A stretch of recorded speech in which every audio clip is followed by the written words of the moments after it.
vamos dar início à nossa aula hoje. A nossa aula hoje é aula de História. Antes de começarmos a nossa aula, a tia vai ler para vocês uma mensagem sobre gratidão. Vocês sabem o que é gratidão? A gente ser grata pela vida, por tudo de bom que acontece nas nossas vidas. Até por alguma coisa que acontece que a gente acha que é ruim, a gente tem que ser grata, porque às vezes vem aquele problema para ensinar a gente. Como esse problema que nós estamos enfrentando agora, né? Esse vírus. É uma coisa muito ruim, mas que a gente está aprendendo a viver de novo jeito, um novo mundo, como se fala muito, que nós vamos viver no novo mundo. Ficando mais com a família, agradecendo mais a Deus por tudo que Ele nos dá, pela saúde. E também aprendendo a usar outras maneiras de viver a vida. Aqui, gratidão. Gratidão é reconhecer a mão de Deus em todos os detalhes de nossa vida. É Ele quem vai arrumando tudo em seu lugar. Pode doer, mas é melhor que sejamos gratos a Deus pelas alegrias e dores, pois tudo é permissão de Deus para realizar o melhor em nossas vidas. Que nem fala aqui, que tudo a gente tem que ser grato, porque a força de Deus, tudo que vem pra gente, é Deus mostrando pra gente ficar mais forte. Pronto, hoje nós começamos a nossa aula de História, aqui na página 68 do livro de História, que fala Indígenas e Portugueses, Encontros e Desencontros. Nós já vimos que os indígenas foram os primeiros habitantes a habitar o Brasil, né? Que falam que Pedro Álvares Cabral descobriu o Brasil, mas que realmente quem descobriu o Brasil foram os índios, já que eles foram os primeiros habitantes, então foram eles que descobriram o Brasil. Que tem uma grande discussão sobre isso.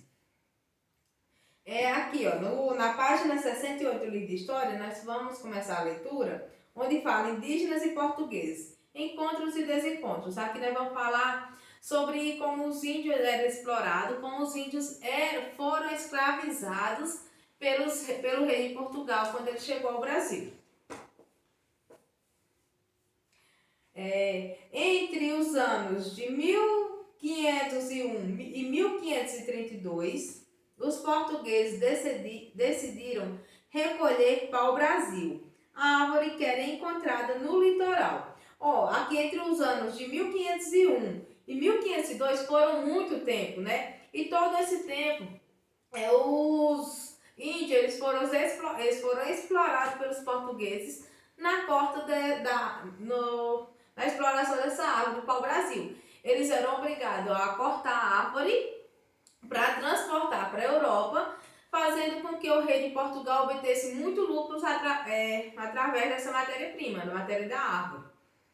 Quando o rei de Portugal chegou no Brasil, os índios eles tinham meio deles sobreviver, deles fazer as coisas. E então eles cortavam as árvores usando pedras.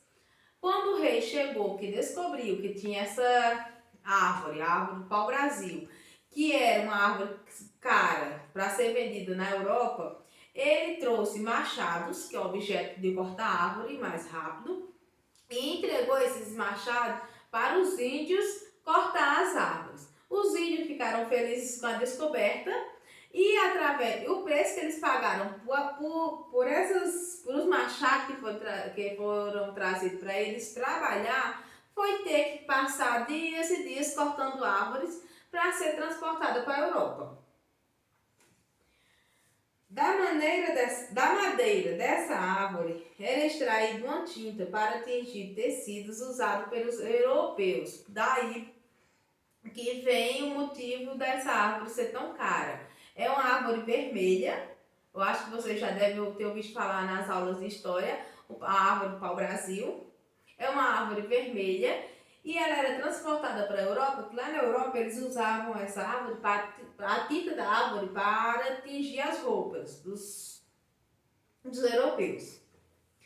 Eram os indígenas que entravam na mata, cortavam a árvore, limpavam e depois levavam os troncos para o litoral.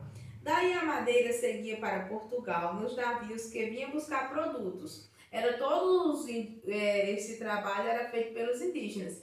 E eles não recebiam pagamento algum. Era apenas em troca dos objetos que eles tinham recebido.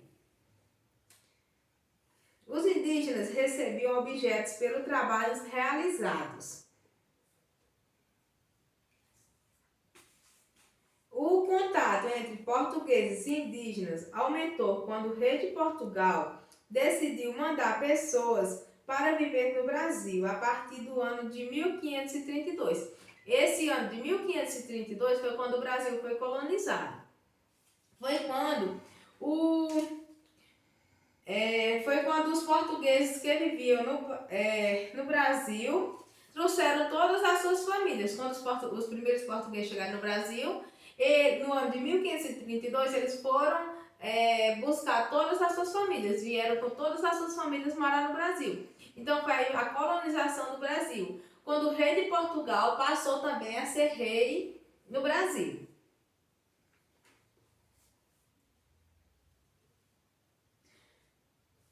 O Brasil tornou-se colônia, isto é, o território passou a pertencer ao reino de Portugal. Todas as riquezas naturais, como madeiras, animais e minerais que existissem no território, pertenceriam ao rei e só poderia ser explorada com sua autorização. Pronto, todo o recurso que tinha no Brasil, a partir do ano de 1532, deixou de ser do Brasil e passou a pertencer ao reino de Portugal. Tudo, o rei de Portugal ele só pensava em lucro, ele só queria lucrar em cima, e isso ele usava a mão de obra dos indígenas, fazendo com que os indígenas se tornassem escravos deles.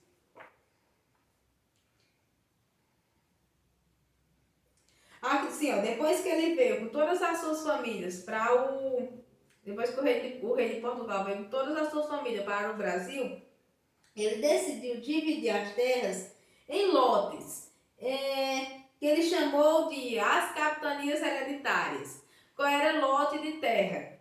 Ele dividiu as terras que tinha no Brasil, ele dividiu cada um em espaços diferentes para famílias diferentes. Então, deu o nome de as capitanias hereditárias. Capitanias, que quer dizer terra ou capital em dinheiro, terra, e hereditárias, heranças. Essas capitanias hereditárias, elas eram passadas de pais para filho. Assim, por exemplo, tinha uma família que começava a habitar num certo lote.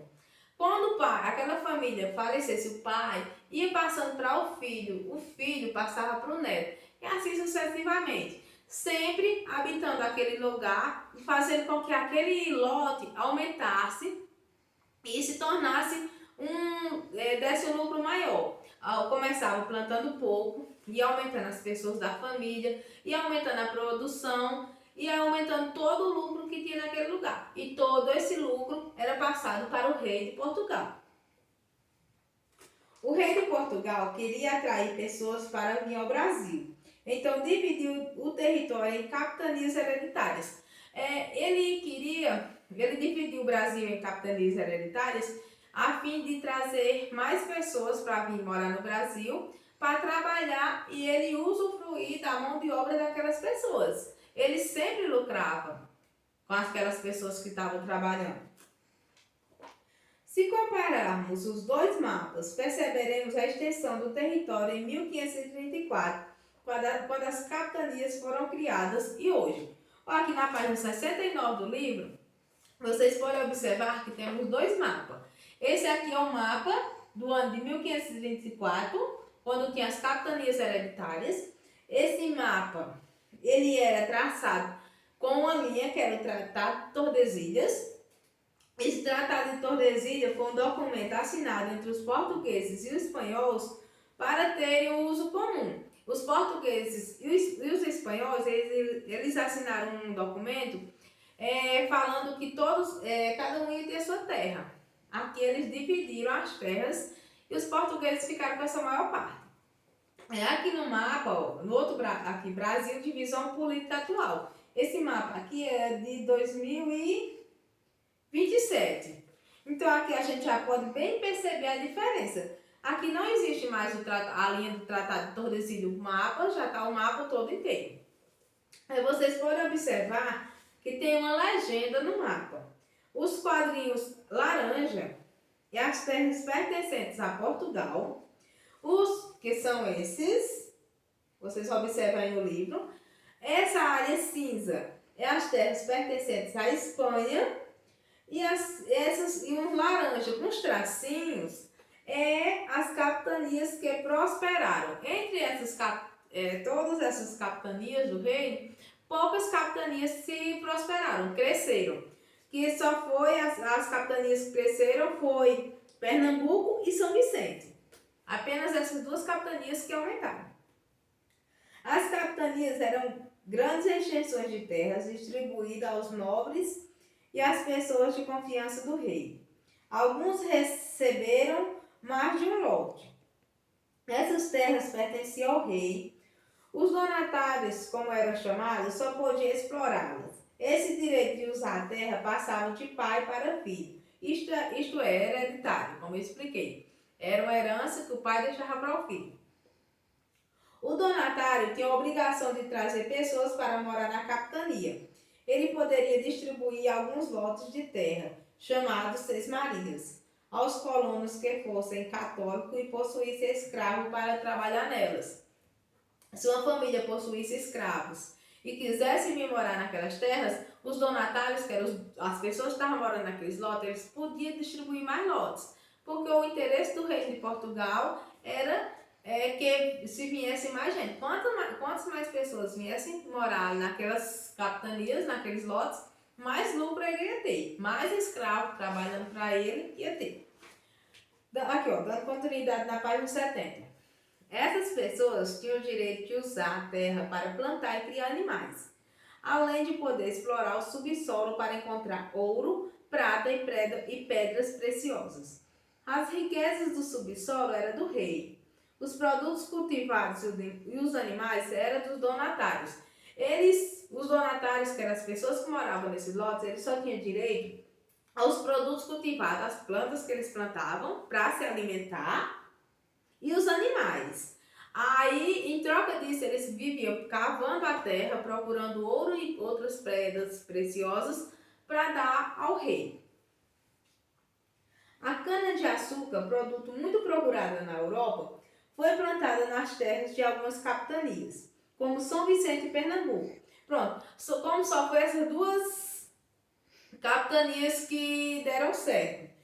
São Vicente e Pernambuco, porque foram as capitanias que cultivaram a cana-de-açúcar. A cana-de-açúcar foi o produto que foi transportado para a Europa, que teve mais lucro. Por isso que elas foram as capitanias que tiveram mais lucros. Nelas foram instalados engenhos para o cultivo e a produção do açúcar, do melado e do aguardente. A quantidade de açúcar obtida permitiu que essas capitanias prosperassem. Para o trabalho nos engenhos, os donatários tinham os escravos, no trabalho que eles usavam no engenho. O engenho é o local onde era feito a cana-de-açúcar, ou que era feito o açúcar, o aguardente e o melado.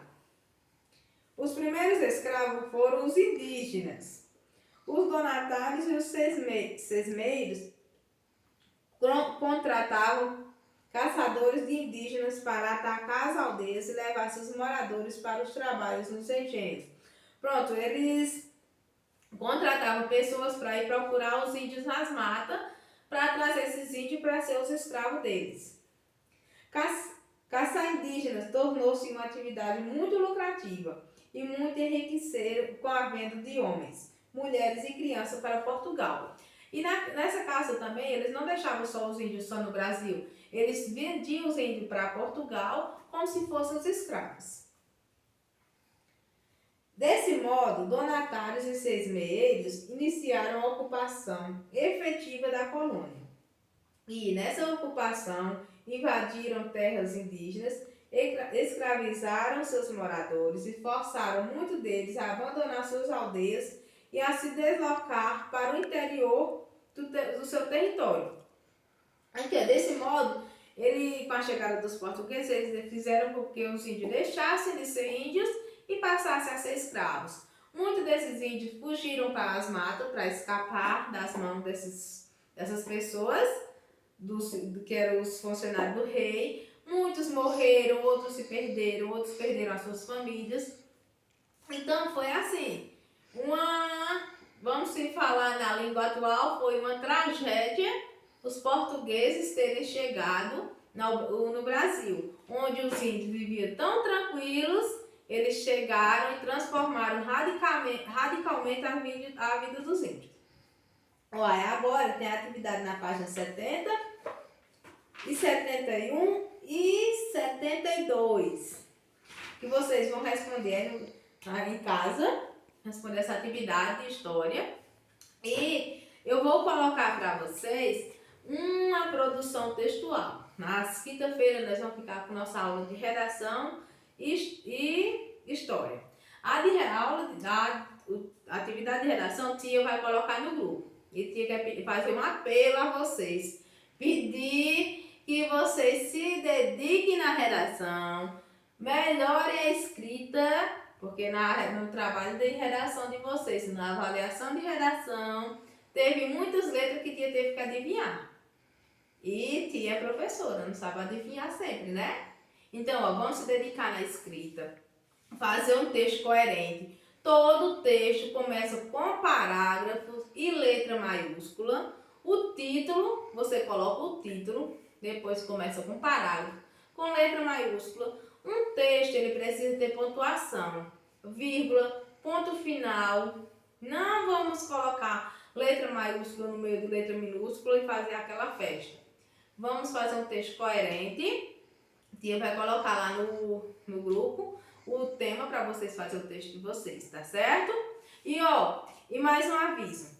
Não esqueçam de mandar foto de vocês com seus papais, tá certo? É somente até sexta-feira, o dia de enviar foto, tá certo? Vamos cuidar, que o brinde é ótimo, uma cesta de café da manhã linda, maravilhosa, que todos querem ganhar. Pronto, aqui foi a nossa aula de hoje. Um beijo para vocês.